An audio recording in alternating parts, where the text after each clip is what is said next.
Tyler Seguin just added to his hat collection. Well, maybe not by that much, after all the hat trick he scored was on the road, but it was in Boston where he used to play and still has a lot of fans. And I saw something just floating out there in the Twitter sphere today about how Tyler Seguin he killed Boston, and then he didn't pull off dominant performances like the one he had against Boston while he was with the Bruins. And I'm opening a whole can of worms here because this is a very touchy subject for Bruins fans still. I mean, we still talk about the Phil Kessel trade, the first one, and Joe Thornton even. But here's where I stand on it. No matter how you slice it, the Boston Bruins made a huge mistake trading Tyler Seguin. Let's go back. Seguin comes into the league, comes into the Boston Bruins organization as an 18-year-old rookie. Doesn't play a huge role, but he plays role, comes in late in the playoffs, and the Bruins win the Stanley Cup. 2 seasons later, Seguin is in a much more prominent role with the Bruins, and the Bruins once again find themselves in the Stanley Cup final. They ultimately lose to Chicago. A few stories came out of that. 1, Patrice Bergeron was playing with a broken everything. And 2, Tyler Seguin had 70 shots in those playoffs.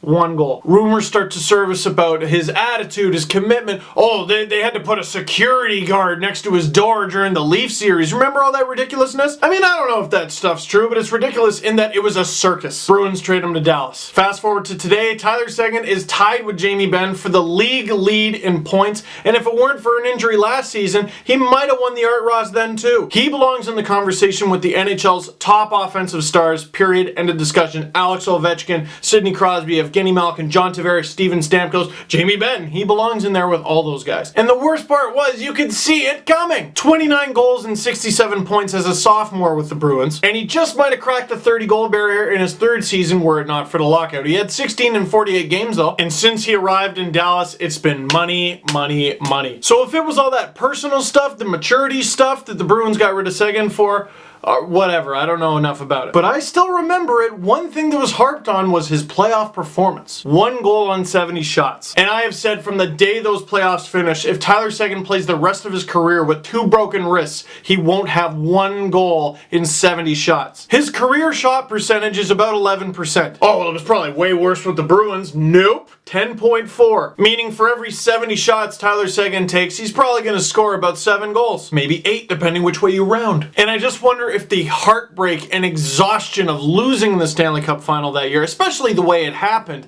I wonder if that affected the Bruins' decision to trade Tyler Seguin. And another thing we keep forgetting, forget the fact that Seguin was a good player when he was with Boston and it looked like he was going to become an even better one.